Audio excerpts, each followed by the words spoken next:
नमस्कार विद्यार्थी मित्रांनो, आज आपण पाहणार आहोत सामान्य ज्ञानाचे 10 महत्त्वपूर्ण प्रश्न. तर तुम्ही कोणत्याही परीक्षेची तयारी करत असाल तर व्हिडिओला शेवटपर्यंत नक्कीच पहा आणि कोणत्याही प्रश्नाचे उत्तर जर तुम्हाला माहीत असेल तर कमेंट करायला विसरू नका. चला तर मग व्हिडिओला सुरुवात करूया. तर आजचा पहिला प्रश्न आहे, कथ्थक हा नृत्य प्रकार कोणत्या राज्याशी संबंधित आहे? तर तुमचे ऑप्शन आहेत: ए कर्नाटक, बी आंध्र प्रदेश, सी तामिळनाडू, डी उत्तर प्रदेश. तर तुम्हाला या प्रश्नाचं उत्तर माहीत असेल तर कमेंट नक्कीच करा. तर या प्रश्नाचं योग्य उत्तर होईल option number D Uttar Pradesh. उत्तर प्रदेशमध्ये कथ्थक हा नृत्य प्रकार आहे. तर या प्रश्नाचं योग्य उत्तर होईल ऑप्शन नंबर डी. नंतरचा प्रश्न पाहूया. प्रश्न क्रमांक 2 आहे, मराठी भाषेतील पहिले वृत्तपत्र कोणते? मराठी भाषेतील पहिले वृत्तपत्र कोणते? ऑप्शन आहेत: ए करारी, बी सुधारक, सी दर्पण, डी महानायक. तर मराठी भाषेतील पहिले वृत्तपत्र कोणते आहे? तर या प्रश्नाचे योग्य उत्तर होईल ऑप्शन नंबर सी दर्पण. दर्पण हे मराठी भाषेतील पहिले वर्तमानपत्र आहे. तर या प्रश्नाचं योग्य उत्तर होईल ऑप्शन नंबर सी. नंतरचा प्रश्न पाहूया. प्रश्न क्रमांक 3 आहे, राष्ट्रसंत ही पदवी कोणाशी संबंधित आहे? राष्ट्रसंत ही पदवी कोणाशी संबंधित आहे? तर तुमचे ऑप्शन आहेत: ए संत तुकडोजी महाराज, बी संत तुकाराम महाराज, सी गजानन महाराज, डी गाडगेबाबा.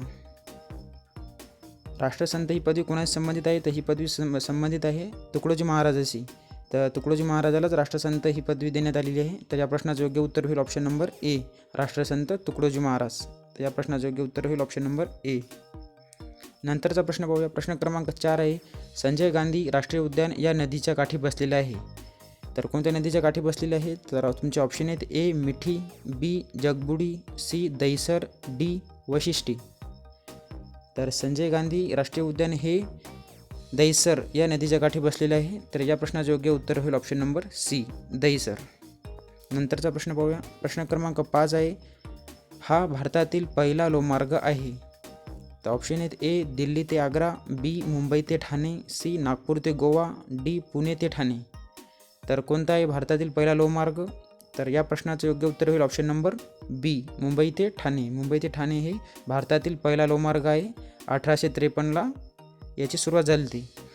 तर या प्रश्नाचं योग्य उत्तर होईल ऑप्शन नंबर ए मुंबई ते ठाणे. नंतरचा प्रश्न आहे प्रश्न क्रमांक 6, महाराष्ट्रातील सर्वात लांब नदी कोणती? ऑप्शन आहेत: ए गोदावरी, बी भीमा, सी वर्धा, डी पूर्णा. तर महाराष्ट्रातील सर्वात लांब नदी कोणती आहे? तर या प्रश्नाचं योग्य उत्तर होईल option number A Godavari. Godavari ही महाराष्ट्रातील सर्वात लांब नदी आहे. तर या प्रश्नाचं योग्य उत्तर होईल ऑप्शन नंबर ए. नंतरचा प्रश्न पाहूया. प्रश्न क्रमांक 7 आहे, छत्रपती संभाजी महाराज यांचा जन्म कधी झाला? तर तुमचे ऑप्शन आहेत: ए 1658, बी 1647, सी 1657, डी 1660. तर छत्रपती संभाजी महाराजांचा जन्म कधी झाला?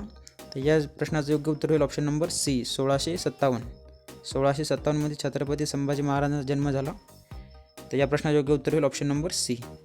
नंतरचा प्रश्न पाहूया. प्रश्न क्रमांक 8, महात्मा फुले यांचा जन्म या ठिकाणी झाला. तर महात्मा फुले यांचा जन्म कोणत्या ठिकाणी झाला? तर ऑप्शन आहेत: ए सातारा, बी कोल्हापूर, सी चिपळूण, डी पुणे. तर महात्मा फुले यांचा जन्म पुणे या ठिकाणी. तर या प्रश्नाचे योग्य उत्तर होईल ऑप्शन नंबर डी पुणे. नंतरचा प्रश्न पाहूया. प्रश्न क्रमांक 9, पंजाब केसरी कोणास संबोधले जाते? पंजाब केसरी कोणास संबोधले जाते? तर ऑप्शन आहेत: ए महाराज रणजित सिंग, बी लाला लजपत राय, सी लाला हरदयाल, डी लाला जगत नारायण. तर पंजाब केसरी कोणास म्हणतात? तर या प्रश्नाचे योग्य उत्तर होईल ऑप्शन नंबर बी लाला लजपत राय. लाला लजपत रायलाच पंजाब केसरी म्हणून ओळखले जाते. तर या प्रश्नाचे योग्य उत्तर होईल ऑप्शन नंबर बी. नंतरचा प्रश्न आहे प्रश्न क्रमांक 10, सुधारक हे साप्ताहिक कोणी सुरू केले? सुधारक हे साप्ताहिक कोणी सुरू केले? तर ऑप्शन आहेत: ए पंडित नेहरू, बी लोकमान्य टिळक, सी गोपाळ गणेश आगरकर, डी नाम जोशी. तर सुधारक हे साप्ताहिक कोणी सुरू केले? तर या प्रश्नाचं योग्य उत्तर होईल option number C Gopal Ganesh Agarkar. Gopal Ganesh Agarkar यांनी सुधारक हे साप्ताहिक सुरू केले आहे. तर या प्रश्नाचे योग्य उत्तर होईल ऑप्शन नंबर सी. प्रश्न क्रमांक 11 आहे, रेड क्रॉस या संस्थेचे मुख्यालय कुठे आहे? तर ऑप्शन आहेत: A Paris, B New York, C Helsinki, D Geneva.